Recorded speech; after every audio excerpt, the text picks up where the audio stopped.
So this idea of what is the vision for الأولى, the vision of الأولى has always been here. It's always been around, it's always been here for thousands of years. And through the work we've been doing over the last 2 years, 3 years, eventually what's crystallized was this idea that we're dealing with a cultural landscape.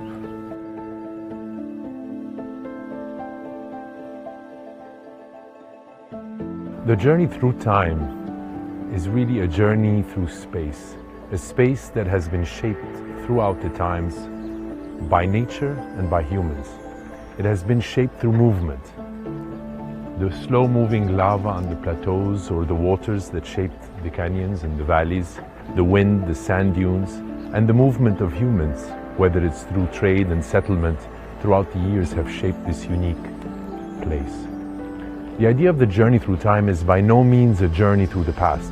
It is actually a journey through the past and at the same time also shaping the journey through the future. Each district developed its own identity, whether it's physical through an understanding of the colors, the textures, the flora and the fauna, or the existing context in terms of architecture. From that, we further develop and nurture and enrich that so that we continue to have a future of a cohesive and continuous cultural landscape. Within those 25 kilometers, you can see the colors of the stone. Just looking down at the old town versus the Dan changes. The stones here, the rocks become more reddish, for example. As you go north, the rocks become more yellowish. And understanding that has naturally divided the area into these districts.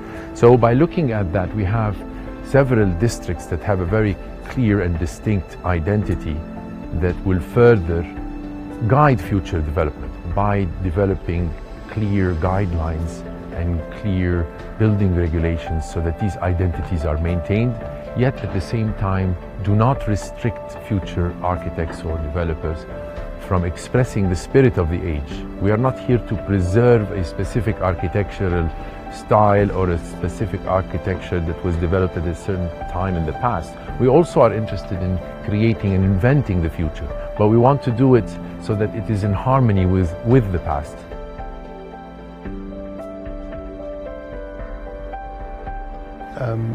When we started looking at this place, we understood that the master plan is not abstract. The master plan grows out of what is here.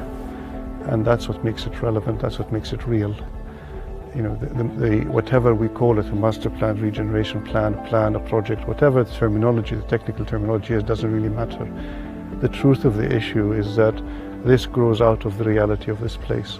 And whatever we draw on paper or write in documents or write specifications for or guidelines for, whatever, is based on what is actually happening here and what should happen here. So we're drawing it from the reality of the site.